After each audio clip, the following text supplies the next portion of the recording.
After 16 years and one false start, Doctor Who was back on television and in a primetime viewing slot. Confident in some ways, tentative in other ways. Excuse me, do you mind not farting while I'm saving the world? Doctor Who had changed a bit for a 21st century audience. Fantastic.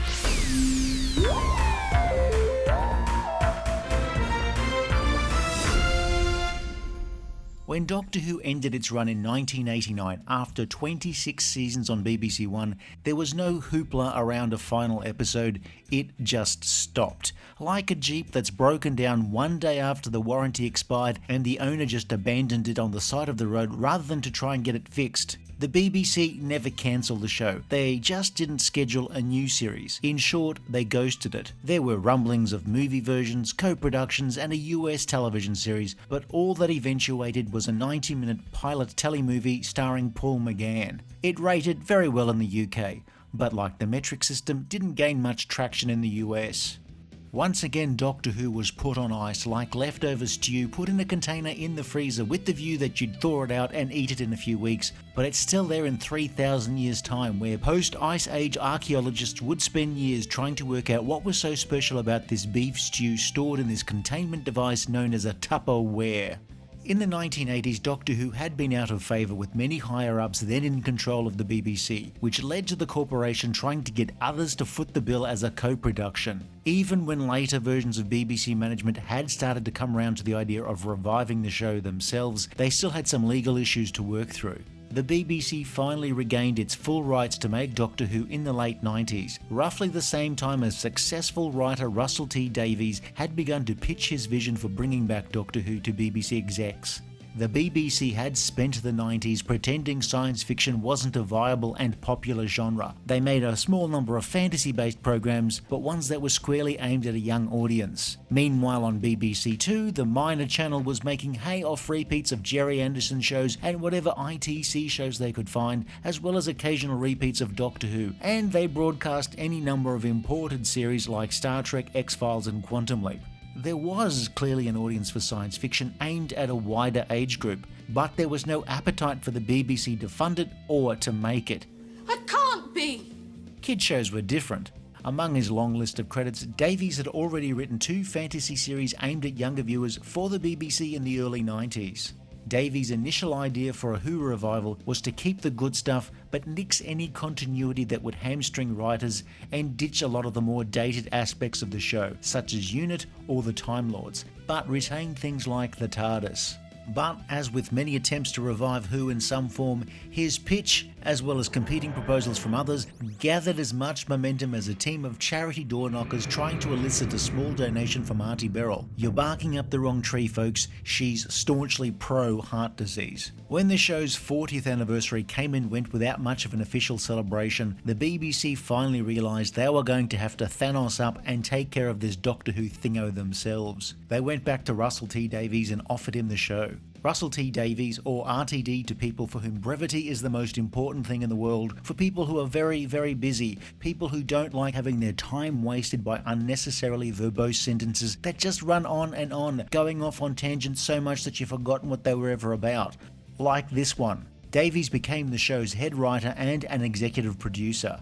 In 2003, it was finally announced that a new series of Doctor Who would be produced in-house and filmed in Cardiff for broadcast in 2005. I'm the Doctor, by the way. What's your name? Rose. Nice to meet you, Rose. Run for your life. Christopher Eccleston was cast as the 9th Doctor. If you are an alien, how come you sound like you're from the north? Lots of planets have a north. His Doctor would be a strong defender both of Earth and his new friend Rose. I could save the world but lose you. In line with the softly approach to bringing back the Doctor, he dresses like he's having coffee with a co-worker, but doesn't want to say it's a first date when it's clearly a first date. Aren't you going to change? I've changed my jumper. Meanwhile, Viv from accounting thinks it's just coffee. Billie Piper was a teen pop star in the late 90s, best known for the song Honey to the Bee, which if you read the lyrics is less about living that apiary life, but actually it's about sex. She'd already moved towards acting when she was cast as new companion Rose Tyler. Rose is a London teen from a housing estate who finds herself travelling the universe with the Doctor in a relationship that's slightly less platonic than before, but still somewhere between platonic enough and, well, frustrating, at least for the time being. I'm in my dressing gown. Yes, you are. There's a strange man in my bedroom Yes, there is. where anything could happen. No. And here's where it gets very different. We get to know Rose's mum, Jackie, and Rose's boyfriend, Mickey, and eventually Rose's late father, Pete Tyler. He's been dead for years, but that doesn't really matter in a show about a time traveller.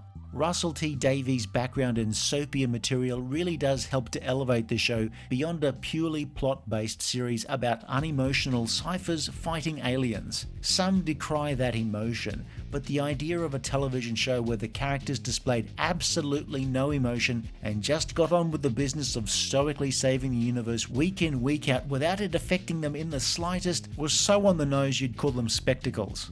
The new show would imply the Doctor had recently regenerated. Could have been worse. Look at the ears. Though it would be a few seasons before New Who, as it's known, would confirm that it was in fact a direct continuation of the original series rather than a reboot. Unlike the 1996 TV movie that spent way too much time trying to bring American audiences up to speed with a Cliff Notes version of a quarter of a century of continuity, Series 1 is quite tentative. The Doctor has a secret pain, he's the last Time Lord. My planet's gone. Apparently there was a time war between the Time Lords and the Daleks. Also, it was the Doctor what won it. I watched it happen. I made it happen! The TARDIS has had a big makeover. There's a much larger exterior prop with a new interior that is massive and multi-leveled. It gave directors greater scope for more interesting shots compared to the flat floor of the original. I'm not a huge fan of the organic shapes mixed in with eccentric controls like tap fittings, bicycle pumps and the like, but that's mainly because I once tried to incorporate a coffee urn into the dashboard of my car and all I got was third-degree burns. The sonic screwdriver is back, though now it's also a scanner as well as a tool. Who looks at a screwdriver and thinks, ooh, this could be a little more sonic? What, you never been bored? There's got to be a light switch. Never had a long night? Never had a lot of cabinets to put up?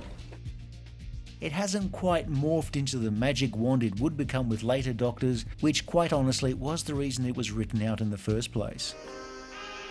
You got the moves? Show me your moves. Rose, I'm trying to resonate concrete. Rose sees the Doctor and Rose meet for the first time. The premise of the show outlined for people who hadn't seen the show before, and after pretty much 16 years off the air, that's a lot of the target audience. It's alien. Yeah. Are you alien? Yes. The Nestine Autons hadn't been seen on screen since the early 70s, and here they are just there rather than explored in any major way. We meet an obsessive guy who's been tracking the Doctor. Yes, he was a sly dig at the popular idea of an older superfan. This episode is a confident start, ringing in the changes while still be recognisable as Doctor Who. By 2005, computer graphics had come a long way, but clearly they still had some way to go on a TV budget. The main plot of the Autons is almost irrelevant. It could have been any enemy, since the episode's main function is to introduce the Doctor to Rose, and just as importantly, the Doctor and Rose to the audience. Even years after the restart of Doctor Who, the majority of the show's fanbase have probably never seen a complete episode of the original series. Good point. For all intents and purposes, and as designed, for many the show begins in 2005.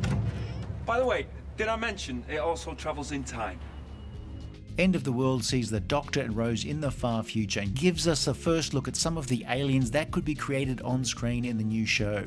Of course, they're all named by somebody who really digs the Douglas Adams method of naming alien worlds, basically throwing together lots of syllables. Raxicorico-Falapatorius! None of this trite borrowing of the same 15 names from ancient mythology that somehow also conveniently explain the plot. The episode introduces the long-lived face of Bo, who will pop up again in unexpected places, and Cassandra, the last human being alive. Someone who, even if their personality weren't so repugnant, was somebody who was completely unable to do you a favour in any way. Though at a pinch, if you were painting the ceiling, she could be used as a drop sheet. I've got an invitation. Look, there, you see, it's fine. You see? The Doctor +1. I'm the Doctor. This is Rose Tyler. She's my +1.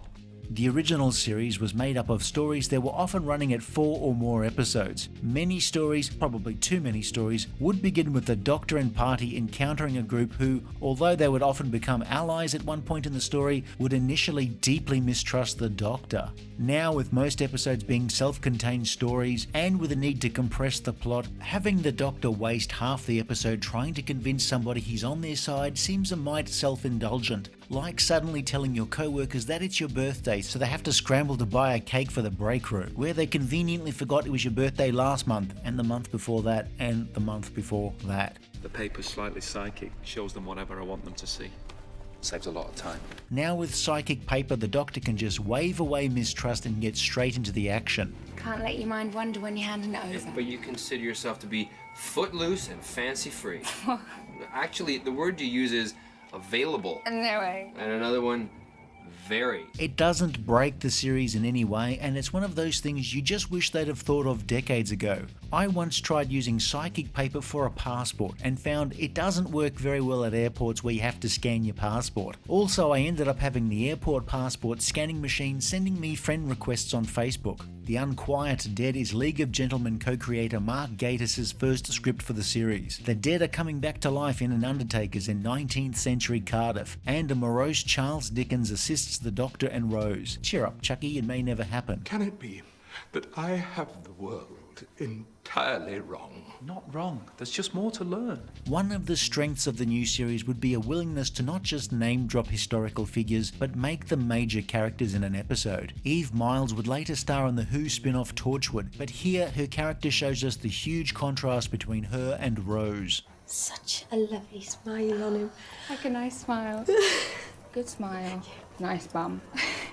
Well, I have never heard the like. The Doctor returns Rose home, but instead of being away for 12 hours, to everyone back home, Rose has been gone for a year. The series had never previously addressed what happened to a companion's friends and family back home when they suddenly disappeared, which was one of the things that classic Who tended to put in the too hard basket. Family members were often considered incompatible with the show's format, and they were either very rarely mentioned, or if we did see them, they were swiftly killed off. An alien ship crash lands in the centre of London, and the Doctor is reduced to watching events unfold the same way as everybody else. It's all looking really good and well made, taut and tense. No one can find the PM or the senior ministers, and... Oh, excuse me. yes, fart jokes make their debut in Doctor Who. Oh, hold on. This childish and immature element has absolutely no place in a serious 21st century prestige drama. Would you rather silent but deadly? Flatulence is not, repeat, is not, and has never ever been funny, and its inclusion here undermines any remnant of willing suspension of disbelief. I'm shaking my booty. I'll crack open a window. Though having said that, are we really absolutely certain that Erato wasn't killing canaries in the pit? Aliens wearing humans as suits was interesting, but you can tell they were really in love with the zipper head imagery. And lo, it's the first part of a two-parter, so we see the new show's first cliffhanger, drawn out so long you'd think Peter Jackson was the director. The second part, World War III? Yeesh. That's a landing they didn't stick, almost as if Harrison Ford was flying the plane.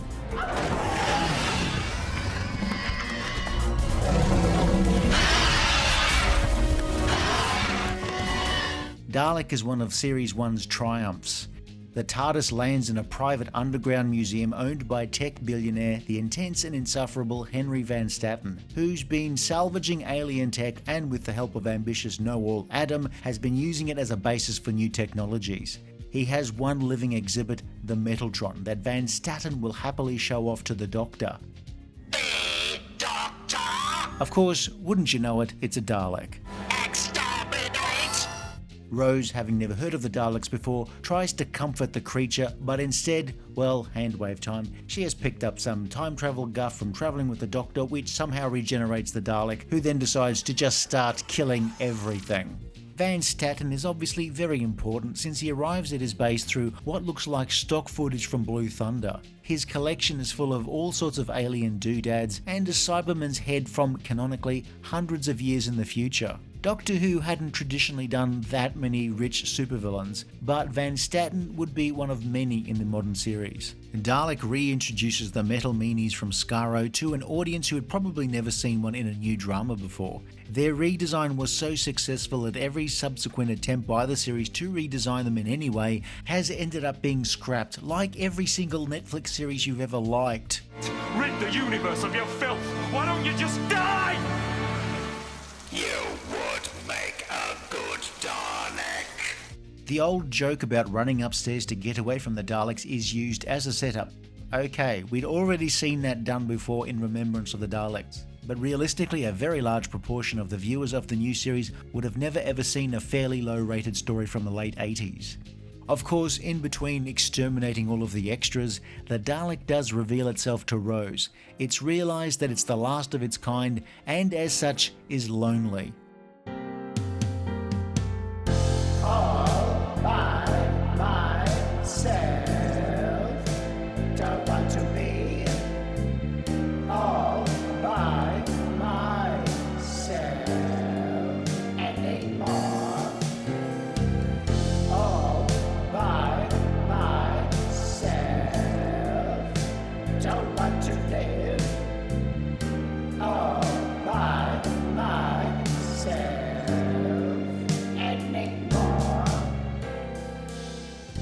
Now with Adam in tow, it's back to the far future. The Earth's fourth great and bountiful empire isn't quite so great nor bountiful. In fact, it's more like shash and ploppy. What flavour? Sort of beef. Satellite 5 is a space station where all of Earth's news is broadcast from, and it's controlled by a giant slug manipulating the human race. The mighty Jagrafess of the Holy Hadrajasic Maxoraptor.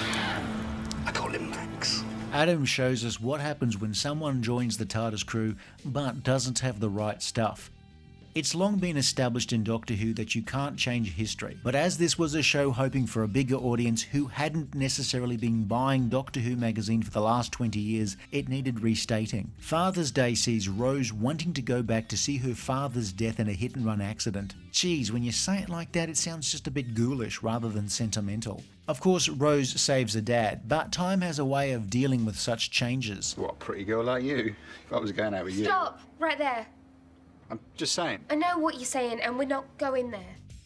Rose gets to connect with her father, but Pete Tyler soon works out something has to happen to put the universe right. I've gone bald. Don't tell me I've gone bald. Of course, if all Rose needed to do to put things right was to whip out some hair clippers, it wouldn't have been that much of a drama. Well, fry my toes in a pan and call them chickpeas. Here's a classic. Are you my mummy? Another two-parter with the Doctor and Rose in London during the Blitz looking for a crashed alien vessel when they encounter a spooky kid in a gas mask and a charming conman, Captain Jack Harkness. I was conning you, that's what I am. I'm a con man. Thought you were time agents, you're not, are you? Well, you guys are blending in with the local color. I mean, Flag Girl was bad enough, but U-boat captain? It is the first story written by Stephen Moffat. In future videos, we're going to be talking quite a bit about Stephen Moffat, writer of some of the show's finest episodes, and please remember that I've said this when I complain about him at length when he takes over as showrunner. We have a lot of Moffat's style starting to coalesce. Visually arresting imagery that needs a lot of explanation so that it at least makes some sense. Funny little human brains. How do you get around in those things? When he's stressed, he likes to insult species. And the odd inclusion of a few out-of-nowhere elements that magically have nothing to do with the rest of the episode. Are you my mummy? End of the tape. It ran out about 30 seconds ago. I'm here now. Jim is sitting there right next to you. So who's typing? It does introduce us to Captain Jack Harkness, who will appear throughout the rest of this first season, and in words of the Doctor, introduces dance partner flexibility. Don't wait up. Boomtown's a much smaller story, possibly to balance the budget. The Doctor and crew hang out in Cardiff, waiting for the TARDIS to refuel at a fast-charging station. Well, okay, it's a rift. When they capture one Slovene who had managed to escape, it's a chatty show for the most part, showing the Doctor is compassionate, but not a soft touch. All throughout the season, the words Bad Wolf had followed the Doctor and Rose like a debt collector chasing an unpaid phone bill. Bad wolf. But I've heard that before. Bad wolf. I've heard that lots of times. These little Easter eggs became part of a season-long story arc, with the idea that a tenuous clue dropped here and there would somehow make the whole year feel deeper and better thought out than perhaps it was. It's a stretch, like buying an extended warranty on a paperclip. It was, at least here, a novelty, unlike future seasons where, like the vampire said about the wooden stake, it went too far. The Doctor, Rose and Jack find themselves in futuristic versions of whatever reality game shows were big at the time. Rose thinks appearing on The Weakest Link is a lark. The droid. Jack gets a makeover, and the Doctor tries to get himself evicted from the Big Brother household. They find themselves back on Satellite 5 100 years after their earlier visit, and instead of fixing things, they've gone and made things worse. The human race, brainless sheep, being fed on a diet of...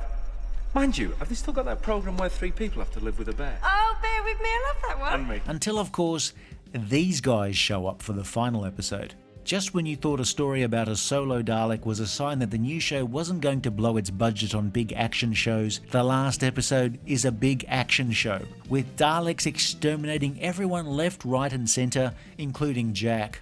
The Daleks have changed a bit, now worshipping a Dalek Emperor who's been turning humans into a new Dalek army. Inflation means that while 10,000 Daleks was once considered a scary number of Daleks, we now have 500,000 Daleks being the standard for a pants-shittingly high number of Daleks. The Doctor, knowing the only way to deal with the Dalek threat is via a nuclear option, tricks Rose so he can send her home to safety. Of course, what would a companion be apart from somebody who would risk all to save the Doctor? Rose cops a blast of the time vortex and, suddenly blessed with excellent diction, literally hand waves away the Daleks into oblivion. Every single atom of your existence, and I divide them. She has, of course, exceeded the recommended dose of time vortex energy by something like 9,000,000%. The Doctor has to get that energy out of her somehow.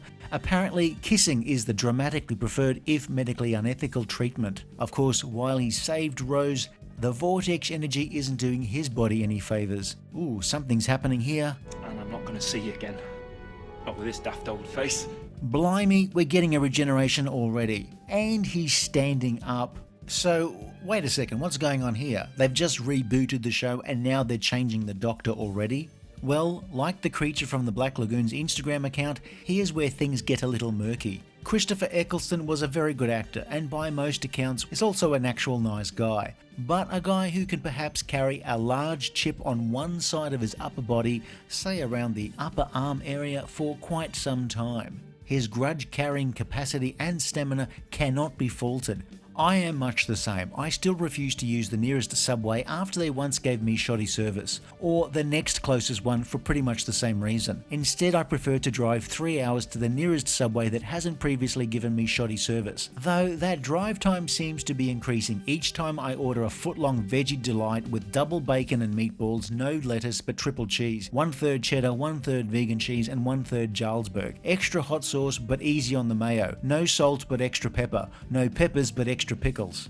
Anyway, casting Eccleston, despite him not really having much affection for the series, was at least a vote of confidence in the new show. Such was Eccleston's star power at the time, which is why it was so surprising that his departure from the role was announced almost immediately after his first episode was broadcast. He had signed a contract for 1 season, such was the general tentativeness around the series' return, but it seems that he'd had disagreements with at least some of the producers and didn't enjoy the behind-the-scenes politics. You know, I dig. I once had a long-running nemesis, a co-worker who delighted in snitching on you whenever he could. You grab a second slice of pizza at a work do, this guy sends an email to HR. Forgot to wash a coffee cup, email to HR. It was a long time ago, of course. I've completely let it go. What was his name? Alex Smelly? Or was it Alec Smelly? Anyway, last I heard, he copped a crossbow bolt in the leg at a Renaissance fair and limps horribly in the winter. Hi Alec, remember me? Here I am, walking upstairs without any pain. You hate your own existence. Anyway, Christopher Eccleston left after one series to be replaced by David Tennant, who would become one of the most beloved Doctors ever. Eccleston later declined to appear in the 50th anniversary special, which later showrunner Stephen Moffat worked around by creating a non-numerical version of the Doctor played by John Hurt. However, in rewatching Eccleston's one-and-done season, he does reinforce my opinion of him as an amazing actor. Before I go, I just want to tell you, you were fantastic. So was I. He's right, you know. It's an incredible pity we didn't get more TV adventures of Christopher Eccleston as the Doctor. His take on the role was absolutely pitch perfect for the time. I pushed boxes at the Boston Tea Party, now I'm going to die in a dungeon. In Cardiff.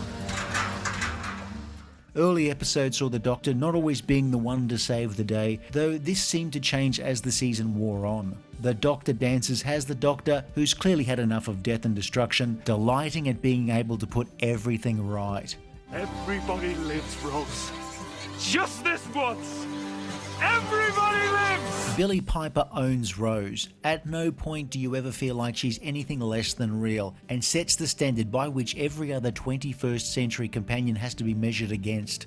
As someone for the audience to identify with, she does a marvellous job. Talking to a twig.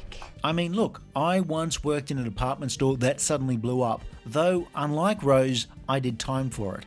Rose's role is very different from companions of the past, or so the popular belief goes. Traditionally, companions had very little depth or development outside of their first or last story. By the late 1980s, Doctor Who had made a move towards humanising its companions, increasing their importance to the story and giving them more depth overall. This is naff.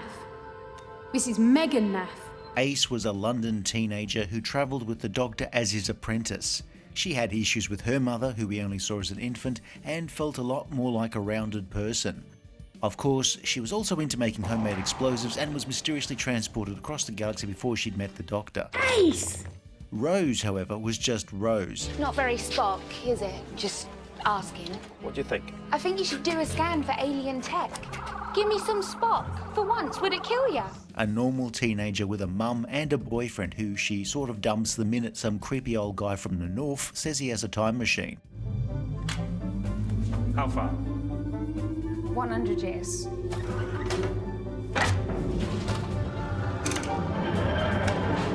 She also invites this guy onto the TARDIS. He's your boyfriend. Not anymore. And then shares a few moments with this guy. In hindsight, Rose's taste this season is quite questionable. Not so much the characters, but the cast and how they've comported themselves on sets over the years, making life unpleasant for people just doing their job. So it might seem funny in your head to mount your todger on somebody's shoulder, but think about it, it's very hard to explain to a dry cleaner just why you need them to clean off somebody else's dick cheese. Now, let's talk jackets. Are you still here? Exterminate!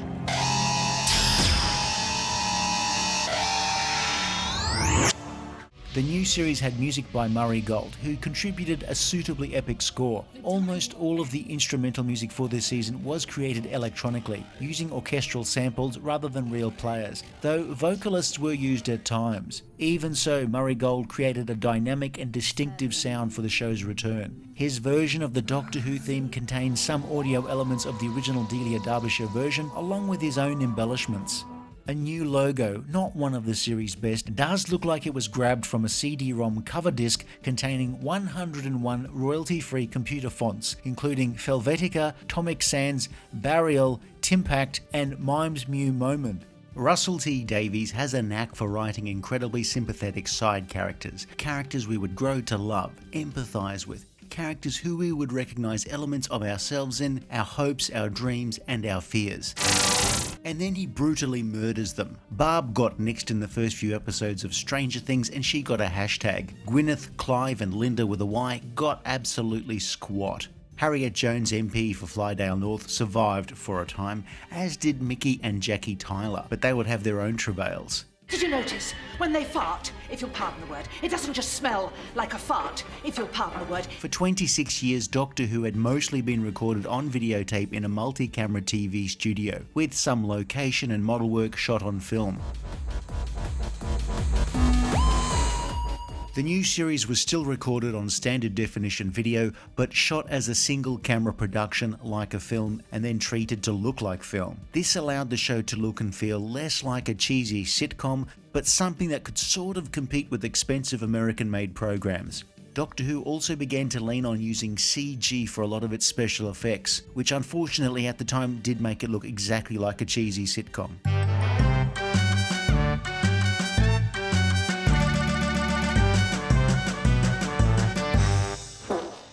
The spirit. The new creatures created for this season didn't necessarily stick with the audience that much, and it's possible that all involved really just wanted to forget about the Slitheen if it was at all humanly suited possible. Having cast Billie Piper as a companion, it was only a matter of time before her singing career was reflected in Doctor Who. I'll be missing you, should be kissing you, honey to the beat, that's new for me. I wouldn't tell a lie, got a lie, I get a lie. Honey to the beat, that's new for me. Honey to the beat, that's new for me. Honey to the beat. So, the show came back and was very popular. Doctor Who was not only back and on Saturday night, but it was a hit. This was great news for Russell T Davies and company. Now, do it again please. Later in 2005, the new Doctor would make his debut proper in The Christmas Invasion. Fantastic. If you enjoyed this video, please like and subscribe, leave a comment below, or check out some of our other videos.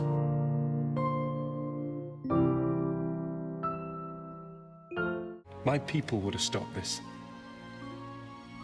But they're all gone. And now I'm going the same way.